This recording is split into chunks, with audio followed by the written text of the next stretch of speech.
I was bullied on a routine basis for being different. To let everyone in the room know that I was Hispanic and I was proud. It soon grew to the point where the small comments started becoming a much bigger deal. At the time, DACA just came out, and I knew that I could not really take any risks with law enforcement. The kid had called her a dumb Mexican and to go back to her country. Can I hide away above it all? In the silence is conceded,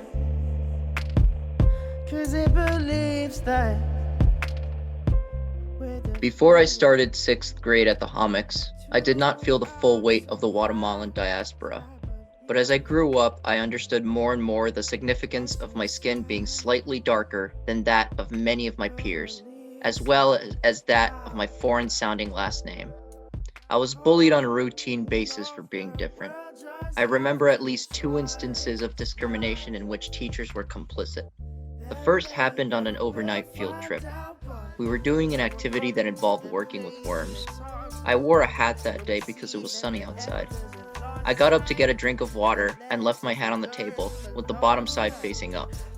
2 classmates decided to seize upon the opportunity to drop a worm in my hat. Although I did not watch them do it, I knew they did something because they looked at me with smirks on their faces as I walked back to the table. I flipped the hat, and sure enough, the worm fell right onto the table. I told my science teacher after the activity was over, and her response was, "So what? Worms are clean." She heard me, but she did not listen. Another incident happened one day during social studies class. My teacher inadvertently set me up with a question that had me include the fact that I was born outside of the US in my response. Afterwards, one of the same classmates who put a worm in my hat confronted me in the hallway to confirm that I was born in another country. So I did. His response stuck with me. "So that means you're an illegal alien." He said this out loud with students and teachers present. Nobody intervened. Nobody addressed the label he gave me. My friends were all out of sight. I was all alone. I became mostly invisible when I started high school. Either students and teachers stopped looking at me like some sort of extraterrestrial creature, or they stopped looking at me altogether. Either way, I was glad that I was able to focus on my studies without the fear of being targeted for being different.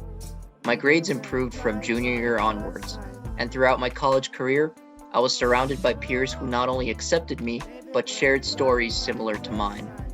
I have already received my bachelor's degree and am now preparing to relocate to California to begin the next chapter of my journey and obtain my master's degree. These racist and anti-immigrant stories are common. They happen right here in Mamaroneck.